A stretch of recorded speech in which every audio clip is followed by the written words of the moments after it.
human beings on a hierarchy. There is no justification, there is no proof for races within the biological kingdom. There are species. And so Darwin's work glorifies diversity and difference and not hierarchy.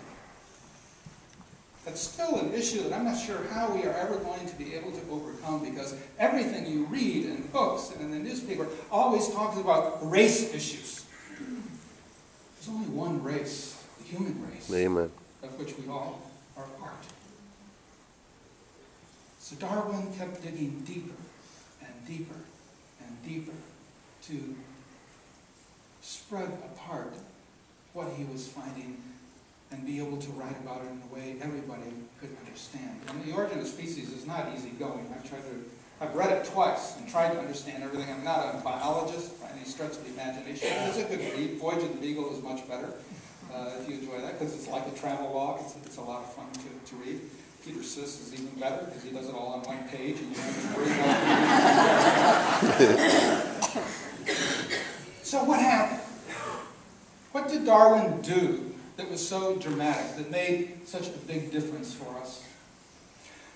A lot of times, we'll talk about Mary Oliver, and sometimes I think Mary Oliver, the poet Mary Oliver, is very much in the Darwinian tradition. I've heard stories about how when you, at 4 or 5 o'clock in the morning, as you're driving out on Cape Cod, and you go by the Blackwater Preserve, I think it is, where Mary Oliver does a lot of her observing, that she is one of the most patient, diligent people you would ever want to meet. And when you read her poetry, especially her nature poetry, you get that sense of the details that she observes. And people have said that she will sometimes stand in one place for an hour or two watching a bug or watching a leaf with her journal. An hour or two just standing in one place in order to take what she sees and put it into poetry. And Darwin was, in many respects, the same way. He was so patient. He was so into detail. And he would go deeper and deeper and deeper.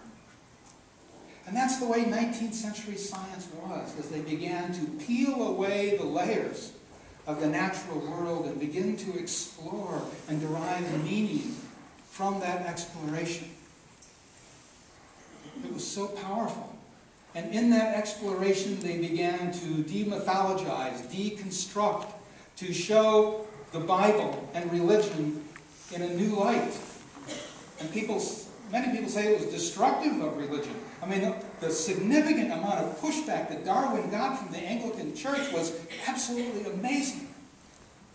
You hear stories about people saying, what Darwin was writing was brilliant. Let's hope it's not true.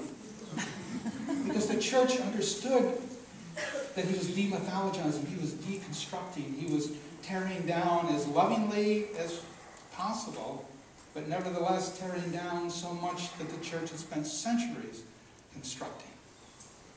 That human beings were no longer going to be at the center of life as we knew it. This was picked up again, of course, in the 20th century, but things began to accelerate. Because one of the things that really is amazing about Darwin is that he really had a limited amount of accumulated information and knowledge to work with. But by the time we get to the 20th century and further into the 20th century, we have an accumulation of knowledge that Darwin did not have, as well as the instrumentation, the instruments that Darwin did not have. And so things just begin to accelerate even at a faster pace. And so we have these discoveries, especially in the latter part of the 20th century, that are things that Darwin could have maybe dreamt about if he even had the concepts and words. And we saw them come to fruition. I remember just sometimes thinking, my dad, who died over the summer at 91 years old, and if you've ever had an opportunity to sit down with someone who has lived that long and let them just begin to talk about the changes that they have seen in their lifetime. It's absolutely amazing. That's just perhaps in the last 100 years. Then stop to think of what's happened in the last 150, 200, 300 years. terms of our knowledge base, it is incredible. Think of what we have found.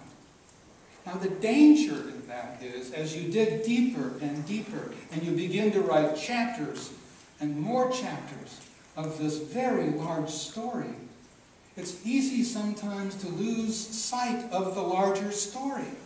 Because you're digging deeper and deeper. That's called, in the scientific world, that's called reductionism. You keep reducing things to smaller and smaller and smaller parts. We do this all the time. Break it down, we say.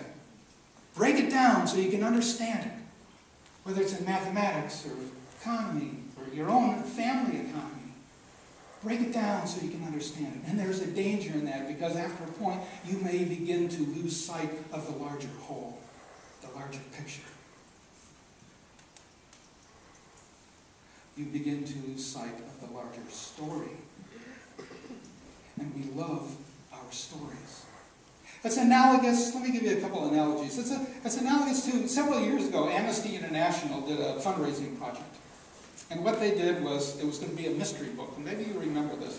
They asked, approximately 15 of the world's best-known mystery writers to contribute a chapter to a book.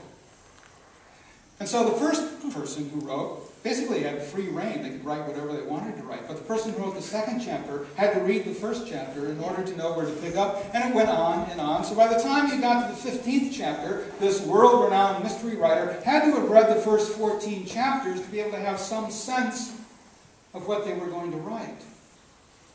Sometimes we play that game. It's a parlor game where you can pass things on in a circle. You have to know the larger story to be able to focus on the individual chapters. Another analogy is if you've got a condition that requires you to see lots and lots of specialists. And nothing against specialists, we all see them, but sometimes they don't talk to each other. Or the specialists think their body of knowledge is the most important. And what you really want, if you're seeing 4 or 5 specialists, is for all that information to go to a doctor who you really trust, who can put it all together and tell you, here's what's going on. Because if you leave it up to the specialists, you're never going to know what's going on. As good as their information is, we dig and dig and dig and go deeper and deeper, pulling away the layers. But who's telling the big story? Who's bringing it all together to let us know the big story? And we love our stories. That's what Stephen Dunn is saying in his poem. We love our stories, and who's got the best story to tell? So let me back away from that for a moment. A couple of weeks ago, every 7 years, Unitarian Universalist ministers gather from around the world, mostly from the United States, to have a convocation on a particular theme. And this year it was in Ottawa. So I was in Ottawa for 5 days at this convocation. And the featured presenter, keynote speaker, workshop person was Thomas More, a Catholic priest, therapist, classicist, mythologist, writer, care of the soul. Everybody know who, at least have some idea who I'm talking about? And, it's funny because I've read maybe 5 of his books, and I've never understood any of them. And I always start, and I have to go back and start again, and start again, and start again, and I got to get into a particular zone. Maybe I'm just too left-brained, and to understand him. As a lecturer, as a presenter, he was so lucid. I mean, he just had me on the edge of my chair. I almost wished it was one of these things where you could actually sign up for a workshop with him, and he was there every day. For 6 hours doing workshops. It was just fantastic. But one of the things he really talks a lot about is how we are starved for story. We are starved for story. And he speaks quite a bit in using poetic language about this digging deeper and losing sight of the bigger picture. But the way he talks about it is to talk about spirit and soul. Poetic language, religious language. Spirit and soul. He said spirit is energy, and we all have spirit. Our spirit loves to soar and dive and spook. Scientists are often led by their spirit to know more.